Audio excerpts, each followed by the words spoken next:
할렐루야. 오늘 우리가 부른 찬양 너의 하나님 여호와가 그 가사가 나오는 스바냐 3장 17절은 찬송의 그 가사가 본문 말씀보다 더 유명하죠. 이 가사를 잘 음미해 보면 이 노래의 클라이막스를 지금 누가 부르고 있느냐, 그게 중요합니다. 말씀을 오늘 우리가 본문을 읽었는데 앞에는 이스라엘 백성이 그리고 우리가 하나님께 찬양을 드리는 것 같은데 3장 17절 후반부에 보면 이 노래를 부르는 이는 바로 누구죠? 하나님이시다는 것을 알 수 있습니다. 하나님이 기쁨을 이기지 못하시며 사랑을 베푸시며 즐거이 부르시며 기뻐하신다는 내용입니다. 하나님이 너를 위해 기쁨의 노래를 부르고 계시다. 사실 이런 모습은 부모와 자녀 간에 있을 수 있는 일이죠. 또 사랑에 빠진 연인들 사이에서도 충분히 있을 수 있습니다. 부모와 자녀 간에 또 사랑하는 연인들 간에 내 존재로 나는 기쁘다. 내 존재만으로도 나는 기쁘다. 이런 고백들을 하지 않습니까? 그러시죠? 부부들끼리 다들 그러시지 않으신가요? 당신은 내게 기쁨이야. 옆 사람들 보시고 그렇게 한번 해보겠습니다. 당신은 내게 기쁨이야. 네, 앞뒤 진짜입니까? 네. 기쁨이죠? 옆에 계신 분이, 뒤에 계신 분이 나에게 기쁨입니다. 그런데 지금부터가 중요해요. 이스라엘이 말을 참 잘 들어서 하나님이 이렇게 기뻐하실까요? 옆에 계신 분이 내 말을 참 항상 잘 들어서 내가 항상 기쁜가요? 정반대일 수 있다는 거예요. 스바냐 선지자가 활동하던 당시 시대적 배경은 이스라엘이 하나님의 진노와 심판으로 바벨론의 포로가 된 때이죠. 스바냐서의 말씀은 다 그런 내용들이에요. 하나님의 진노와 심판에 대한 내용. 오늘 본문만 딱 기쁨의 노래입니다. 스바냐 3장 1절을 보십시오. 폐역하고 더러운 곳, 포악한 그 성읍이 화 있을진저. 스바냐서는 거의가 이런 말씀이에요. 무서운 말씀이죠. 하나님은 결단코 이스라엘이 말을 잘 들어서 기뻐하신 게 아닙니다. 그렇다면 하나님이 왜 말도 안 듣는 이스라엘로 말미암아 기뻐하셨을까? 이 질문에 대한 궁극적인 답을 얻기 위해서 우리는 먼저 하나님이 기뻐하시는 너가 구체적으로 누구인지를 본문을 통해서 묵상해 보겠습니다. 14절 시온에 따라 노래할지어다. 이스라엘아 기쁘게 부를지어다. 예루살렘 따라 전심으로 기뻐하며 즐거워할지어다. 여기 아주 재밌는 표현이 나오는데 상대방을 딸이라고 부르죠. 딸. 이 딸들이 구체적으로 누구일까요? 예루살렘 성이 우아하고 아름답기 때문에 시적인 표현인 여성형으로 표현한 것이기도 하지만 중요한 것은 오늘 본문 한 절 앞에 있는 스바냐 3장 13절에 나오는 누구죠? 이스라엘의 남은 자를 가리키는 말이 바로 딸입니다. 남은 자는 14절에 보시는 대로 시온의 딸, 그리고 이스라엘, 또 예루살렘 딸이라고 보다 더 구체적으로 불립니다. 시온은 우리가 아는 대로 다윗이 머물던 성이었죠. 그리고 예루살렘 전체를 또 시온 도성이라고, 다윗 도성이라고 일컬었습니다. 그래서 14절 말씀은 하나님에 의해서 이스라엘 백성들이 가장 좋아하는 다윗 성이, 다윗 왕조가 회복된다는 그런 의미입니다. 시온의 딸은 2인칭, 그리고 이스라엘은 2인칭 복수. 이어서 예루살렘 딸은 시온의 딸을 반복하는 표현입니다. 이들 모두가 누구를 가리킨다고요? 구체적으로 이스라엘의 남은 자에 대한 다른 호칭들입니다. 이 남은 자들이 바로 하나님의 선택된 백성들이라는 것입니다. 실제로 이스라엘의 남은 자들은 불안한 조국 이스라엘의 현실 앞에서도 끝까지 신앙을 지키며 남아서 하나님을 전심으로 기뻐하며 즐거워하며 찬양한 사람들입니다. 마치 이 또한 지나가리라 이런 심정으로 끝까지 자리를 지키고 남은 그런 신앙을 간직한 자들이었습니다. 그런데 이들에게 하나님을 찬양하는 더 확실한 근거가 있으니 바로 스바냐 선지자의 이어지는 말씀입니다. 15절에서 16절에 여호와가 내 형벌을 제거하였고 내 원수를 쫓아냈으며 이스라엘 왕 여호와가 내 가운데 계시니 내가 다시는 화를 당할까 두려워하지 아니할 것이라. 그날에 사람이 예루살렘에 이르기를 두려워하지 말라 시온아 내 손을 늘어뜨리지 말라. 스바냐는 이제 이스라엘을 아주 친숙하게 너라고 부르고 있습니다. 이스라엘이 노래하고 기뻐해야 할 이유가 무엇인지를 분명하게 설명해 주고 있습니다. 한마디로 하나님이 모든 것을 해결해 주시는 그 날이 온다는 것입니다. 스바냐는 16절 이하에서 그 날에 일어날 일에 대해서 또 19절 이하에서 그때에 일어날 일에 대해서 분명하고 강렬하게 설명합니다. 16절 후반부에 내 손을 늘어뜨리지 말라라는 표현은 15절에 있는 두려워하지 아니할 것이라와 쌍을 이루는 표현이죠. 손을 강하게 하라, 주먹을 불끈지라, 즉 그날을 맞이하는 자세가 어떠해야 하는지를 분명히 강조하는 말씀입니다. 이렇게 손을 강하게 하고 주먹을 불끈지고 우리가 그날을 고대하며 살아가고 있는지 오늘 말씀을 통해서 다시 한번 생각해 봐야 할 것입니다. 자, 17절 말씀 우리 다시 한번 다 같이 읽겠습니다. 스바냐 3장 17절 시작. 너희 하나님 여호와가 너희 가운데 계시니 그는 구원을 베푸실 전능자시다. 그가 너로 말미암아 기쁨을 이기지 못하시며 너를 잠잠히 사랑하시며 너로 말미암아 즐거이 부르며 기뻐하시리라. 아멘. 하나님의 기쁨의 대상의 원조는 이미 말씀드린 대로 이스라엘의 남은 자입니다. 남은 자가 하나님께 기쁨이라는 뜻입니다. 남은 자는 혼돈의 시대에 하나님의 뜻을 헤아리고 하나님께 순종하면서 세상의 요구에 길들여지지 않는 사람들을 가리키는 말이었습니다.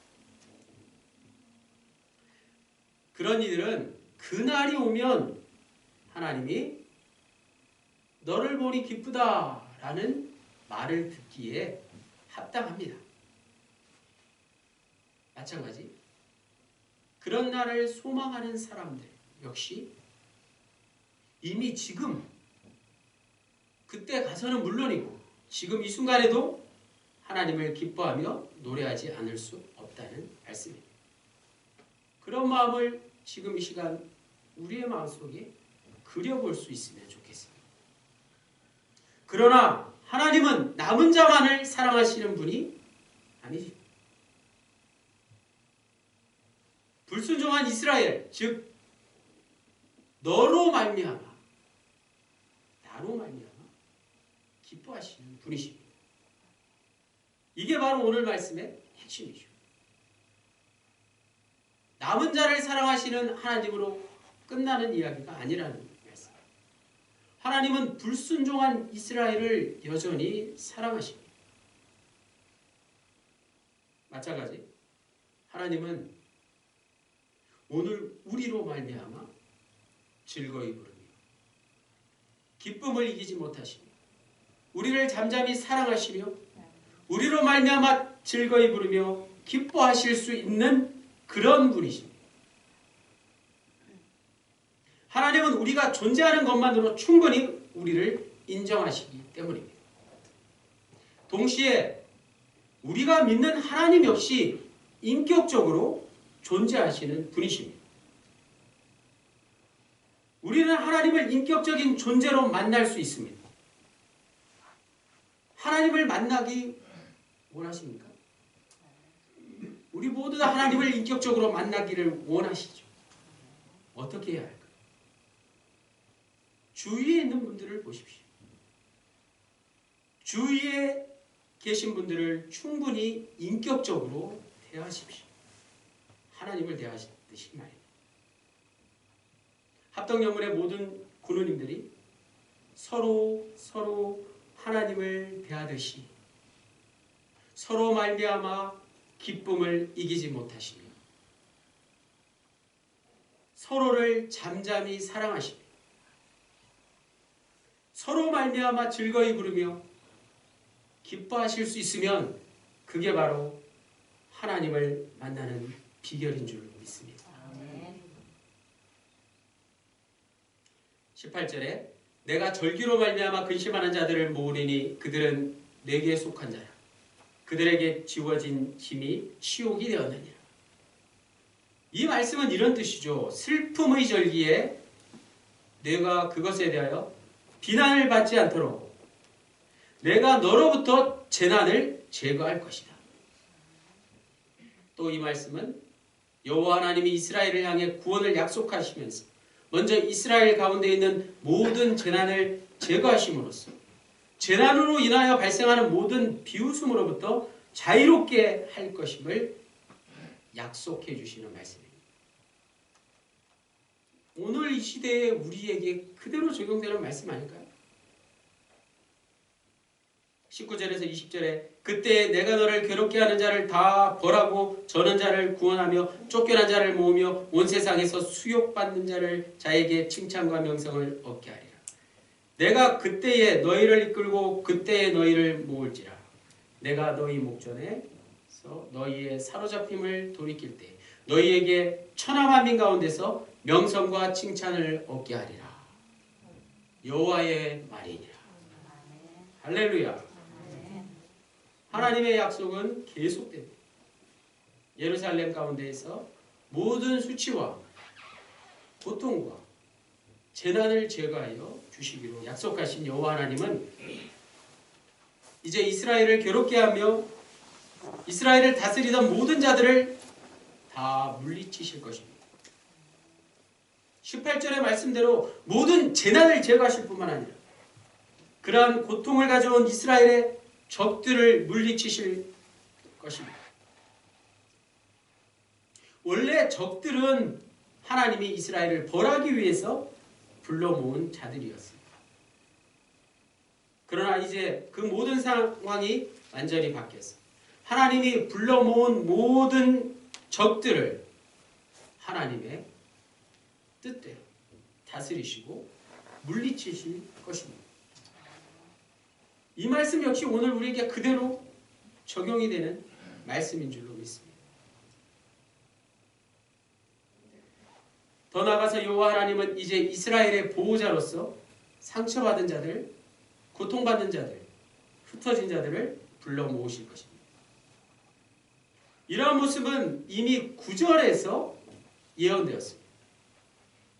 그때 내가 여러 백성의 입술을 깨끗하게 하여 그들이 다 여호와의 이름을 부르며 한 가지로 나를 섬기게 하리니. 9절의 말씀을 그대로 이루실 하나님을 뜻하는 말씀이죠. 20절에 하나님의 구원의 약속이 다시 반복되어서 선포되고 있습니다. 그때에는 하나님이 이스라엘 백성들을 다시 돌아오게 할 것이며 다시 모으실 것입니다.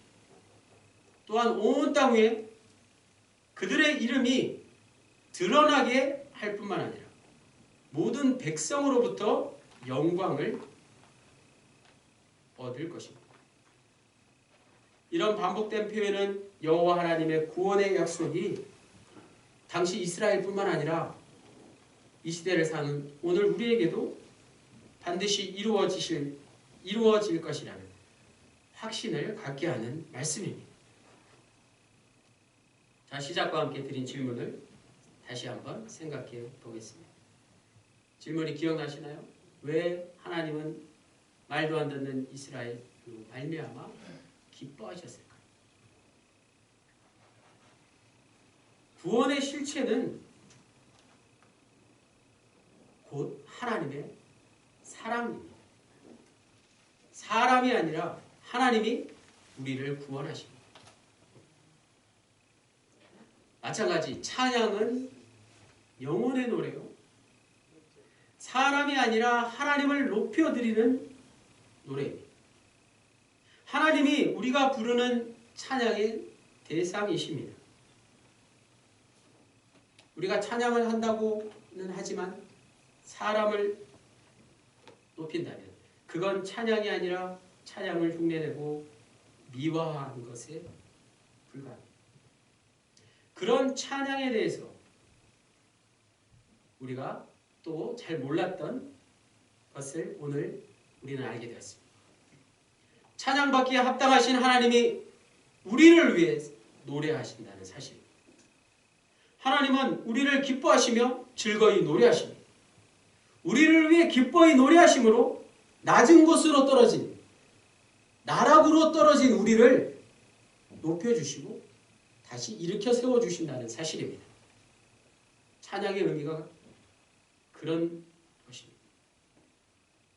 진정한 찬양을 드리지 못하는 우리를 위해서 오히려 하나님이 우리를 찬양해 주신다고 감히 말씀드릴 수 있습니다. 그렇다면 오늘 우리는 하나님이 우리를 위해 부르시는 기쁨의 노래가 근원적으로 무엇을 뜻하는지를 분명히 알아야겠습니다. 스바냐가 처한 당시 상황을 오늘 이 시대를 통해서 우리가 생각해 볼 수 있습니다. 불안과 혼돈과 절망 그 자체입니다. 바벨론 제국의 포로로 잡혀있는 상황, 현대인의 삶도 오늘 우리의 삶도 실제로는 그와 다를 바가 없습니다. 우리가 사는 이 세상은 바로 저 십자가의 고난과 같은 삶이라는 것입니다.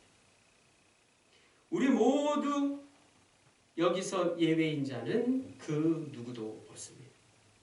예수를 믿는 자이든 간에 예수를 믿지 않는 자든 간에 그 사실을 애써 외면하려고 할 뿐입니다. 결국 우리 모두는 고난의 길을 죽음의 길을 갈 수밖에 없는 것입니다. 그걸 스바냐 선지자는 진노의 날이요 패망의 날이요 황폐의 날이요 어둠의 날이라고 스바냐서 곳곳에서 말씀하고 있습니다. 스바냐 선지자가 말씀하고 있는 그런 날들이 바로 오늘 우리의 어제와 오늘과 미래라는 사실을 직시해야 할 것입니다. 이런 우리의 현실을 꿰뚫어 볼 수 있는 사람만이 구원의 날이 우리의 눈앞에 있다는 사실을 기다리면서 기쁨의 노래를 부를 수 있지 않겠습니까? 오늘 본문 스바냐 3장 19절에서 20절의 구원의 주체를 보십시오. 바로 나 여호와라는 사실. 여호와의 말씀은 스바냐 선지자의 말씀 이후 약 600년이 흘러서 유대 땅에 태어난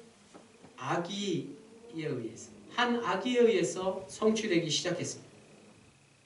지금으로부터 약 2000년 전, 정확하게 2021년 전 말구유에 태어나신 아기 예수에 의해서 하나님의 구원은 오늘 우리에게 구체적인 실체가 되었습니다.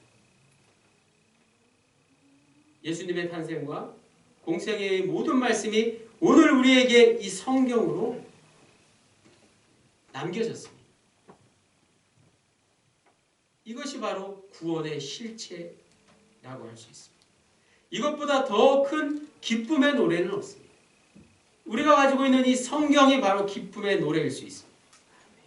하나님의 아들 예수 그리스도가 우리를 구원하시러 인간의 몸을 입고 이 땅에 오시고 십자가에 달려 죽으시고 죽은 지 3일 만에 다시 부활하셨으니 그 말씀을 믿는 오늘 우리가 어찌 기뻐하지 않을 수 있겠습니까? 어찌 노래하지 않을 수 있겠습니까? 어찌 하나님을 찬양하지 않을 수 있겠습니까? 그러므로 기쁨의 노래는 먼저 하나님이 우리를 향해 부르는 노래라는 사실. 이 노래를 통해서 우리 모두는 하나님의 자녀임을 확인할 수 있습니다. 하나님이 우리를 먼저 사랑하시고 기쁨의 노래를 기꺼이 먼저 부르셨다는 사실. 어린아이를 바라보면서 부모가 먼저 기뻐하듯이 말입니다. 여기까지는 우리가 할 수 있는 기쁨의 노래입니다. 그러나 진정으로 우리가 기뻐하며 노래해야 할 것이 무엇일까요? 하나님의 자녀답게 진심으로 하나님만을 기뻐하며 하나님만을 찬양해야 하는 것 아니겠습니까? 하나님을 찬양한다는 말씀의 의미는 보다 더 큰 뜻을 가지고 있습니다. 짐작하셨듯이 기쁠 때도 찬양하지만 슬플 때도 하나님을 찬양해야 할 것입니다. 이양수 사님 반주를 부탁드립니다. 이제 우리가 부를 찬양의 범위는 단지 노래하는 것으로 다가 아닙니다. 우리의 삶 속에서 그 어떤 상황 속에서 고난을 포기하지 않고 불의 앞에 굴하지 않고 추운 겨울 차가운 땅 속에서 푸른 잎을 간직하는 맥문동처럼 합덕연물의 숲에 파란 잎을 땅 속에서 추운 겨울 속에서 푸른 잎을 드러내고 있는 맹문동이 있어요. 소화기에 아주 호흡기에 좋은 약재로 쓰인다고 하네요. 맹문동처럼 우리의 남은 여생을 살아가시는 저와 여러분 우리 모두가 될 수 있기를 간절히 축원합니다. 너의 하나님 여호와 너의 하나님 여호와가 너희 가운데 계시니 다 같이 찬송 부르시겠습니다. 너의 하나님 여호와가 너희 가운데 계시니 너희 가운데 계시니 그는 구원을 베푸실 전능자 그는 구원을 베푸실 전능자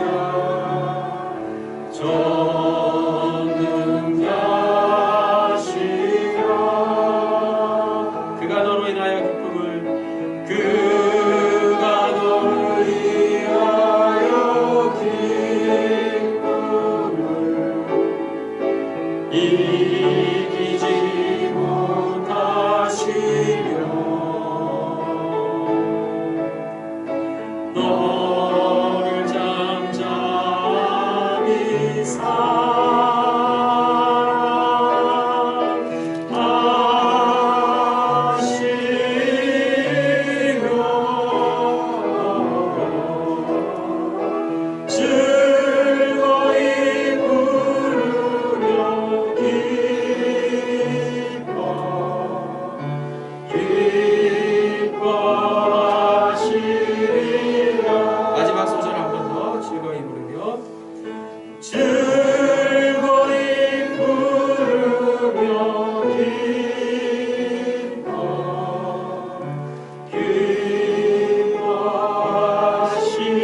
통해서 못난 우리를 보시고도 기뻐하신다는 사실을 깨우쳐 주시니 감사드립니다.